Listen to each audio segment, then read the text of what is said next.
Bonjour à tous, ici Rodolphe Simoneau de l'Immersion en ligne et je vous souhaite la bienvenue dans ce premier module de découverte sur les 5S.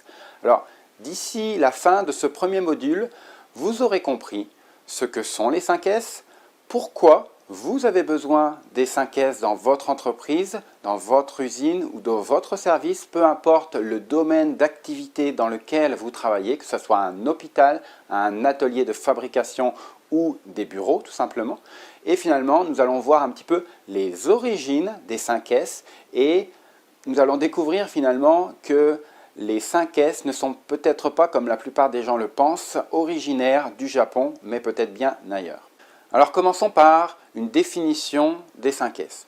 Alors, les 5S sont une méthode pour transformer un lieu de travail en un endroit propre et ordonné qui va mettre en évidence les anomalies de manière à résoudre les problèmes à l'origine de ces anomalies. Alors, mettons quelques images sur cette définition des 5S et on va pouvoir voir qu'il y a souvent une confusion sur un amalgame entre les 5S et le nettoyage. Alors certes, nous allons le voir dans chacun des S qu'il y a bien un aspect de nettoyage dans les 5S, mais c'est une partie infime de la philosophie en arrière de l'outil de 5S. Les 5S ne se résument pas à un simple nettoyage. Au contraire, les 5S sont une philosophie de l'entreprise dans laquelle doivent participer non seulement les employés ou les opérateurs, mais et surtout les managers et les directeurs dans une démarche globale de l'entreprise. Ce qu'on voit aussi au travers de ces images, c'est que le fait que ces lieux de travail soient parfaitement propres, parfaitement nets, parfaitement ordonnés, on voit comment l'ordre et la propreté permettent de mettre en évidence les anormalités du lieu de travail.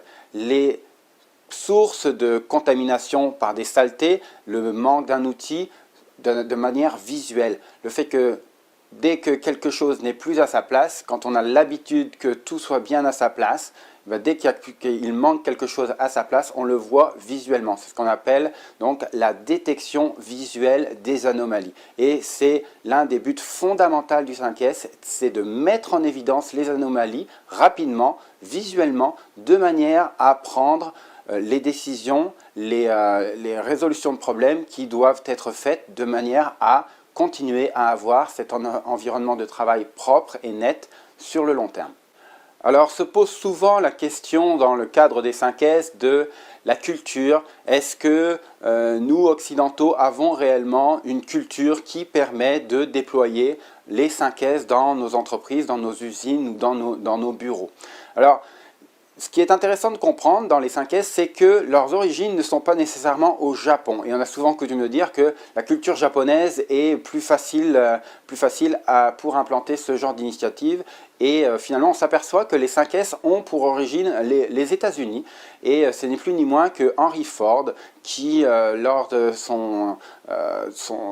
dans ses méthodes d'industrialisation, avait lancé un programme qui s'appelait Can Do et qui avait pour concepts fondamentaux l'équivalent des concepts que l'on va voir dans ces 5S. Alors Can Do, c'est un acronyme pour différentes phases. C pour cleaning up, le nettoyage. A pour arranging, pour donc la mise en ordre, le N pour neatness, donc propreté, D pour discipline, donc la discipline de garder l'environnement de travail propre et net, et O pour ongoing improvement, donc l'aspect pérennisation, maintien sur le long terme de l'initiative. Donc on voit bien dans ce programme Can Do que l'on va retrouver plus ou moins les différents concepts que l'on voit dans les 5S. Alors allons-y un petit peu pour l'explication de ces 5S. Donc le premier S, c'est pour série, ça veut dire trier, on traduit habituellement en anglais par sort, le premier S. Donc série pour l'aspect trier qui consiste ni plus ni moins à se débarrasser de tout ce qui n'est pas utile à l'environnement de travail, au poste de travail considéré pour exécuter l'activité de ce poste. Alors, il y a différents, on va aller plus dans le détail dans les prochains modules, mais on va parler notamment de l'étiquetage, les étiquettes rouges pour avoir une méthode consistante de pour se débarrasser des choses inutiles, car il faut bien comprendre que c'est une étape très, on va dire, sentimentale pour beaucoup des personnes qui vont être impliquées dans ces 5S, parce que la nature humaine a souvent tendance à vouloir garder, parce qu'il y a un attachement émotionnel aux choses qui se fait. Mais il faut bien aussi comprendre que si tout le monde commence à garder un petit peu tout parce qu'ils sont attachés émotionnellement aux choses, eh ben on va vite se retrouver dans un environnement de travail dans lequel il est difficile de travailler et dans lequel les inefficacités vont pulluler. Le deuxième S, ça va être Satan, qui se traduit par, en anglais, straighten, pour le deuxième S, ou qui on va nous traduire par ordonner, donc mettre en ordre ce qu'il va rester suite à la première étape. Donc l'idée en arrière, c'est vraiment d'avoir, la mantra en arrière, c'est une place pour chaque chose et chaque chose à sa place, de manière à trouver, identifier facilement les choses dont on a besoin pour, encore une fois, exécuter l'activité du poste de travail. Le troisième S, Seisu, qui se traduit par sweep en anglais, donc troisième S, et que nous on va traduire par briquer. Parfois on le traduit par nettoyer, je vais le traduire par briquer parce que je tiens vraiment à ce qu'il n'y ait pas d'amalgame entre nettoyage et 5S. Alors pourquoi briquer? Parce qu'en fait il va s'agir dans cette étape de, on va dire, nettoyer pour inspecter. Et quoi de mieux que si je reprends une analogie plus facile d'une carrosserie de voiture, lorsqu'on brique une carrosserie de voiture, qu'on est passionné par sa voiture et qu'on brique sa carrosserie, et ben quand on la brique, ça veut dire qu'on est très proche de la carrosserie et qu'on est là pour identifier les anormalités, les moindres rayures, les moindres problèmes, pour résoudre les problèmes et mettre en évidence les anomalies. Donc, ce concept de briquer, on va le voir encore une fois un peu plus en détail plus tard, mais a vraiment pour vocation non seulement de nettoyer sur une base régulière le poste de travail, mais de le nettoyer de manière à inspecter, à identifier et mettre en évidence les problèmes, les sources de contamination qui peuvent y avoir dans la zone suite à cette inspection.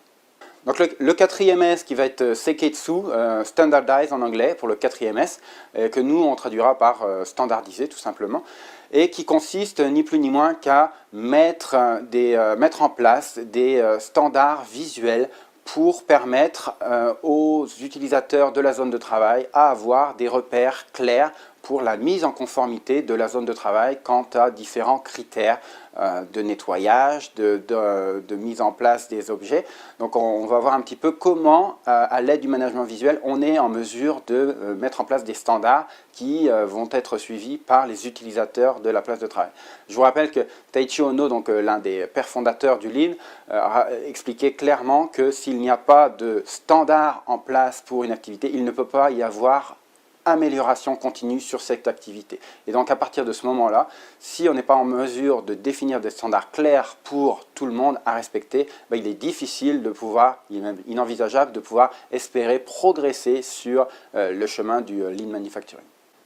Et donc finalement le cinquième S pour Sustain, qui a pour but de pérenniser la démarche, de pérenniser ce qui a été fait dans les 4 premiers S et de s'assurer que ça va tenir dans le temps. L'idée va être finalement de maintenir une tension positive, une dynamique dans l'entreprise autour de cette philosophie des 5 S, et cette dynamique, cette tension positive va devoir être animée au quotidien par la hiérarchie, par les managers, par les superviseurs, par la direction, de manière quotidienne, de manière à ce que les opérateurs, les employés et ainsi toute l'organisation se reconnaissent dans cette philosophie de travail et se sentent partie prenante d'un mouvement collectif au niveau de l'entreprise. Donc on va voir un petit peu comment au quotidien la hiérarchie doit prendre en charge et manager cette tension positive autour des 5S avec une animation quotidienne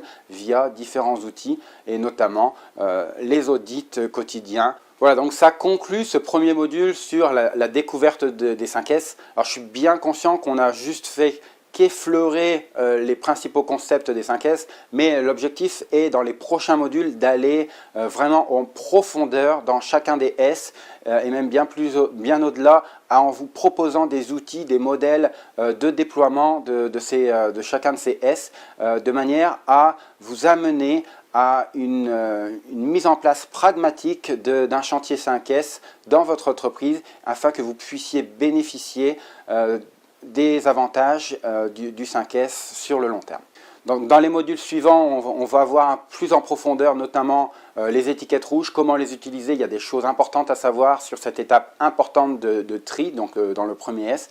Tout l'aspect management visuel, comment, donc d'une part des formats, des modèles pour mettre en place dans votre entreprise ce management visuel et comment l'utiliser de manière adéquate dans votre entreprise. Finalement, tu peux regarder au niveau des standards, vous donner quelques trucs à connaître pour que les standards soient d'une part fassent d'une part consensus et d'autre part soient appliqués, mis et respectés au quotidien dans votre entreprise.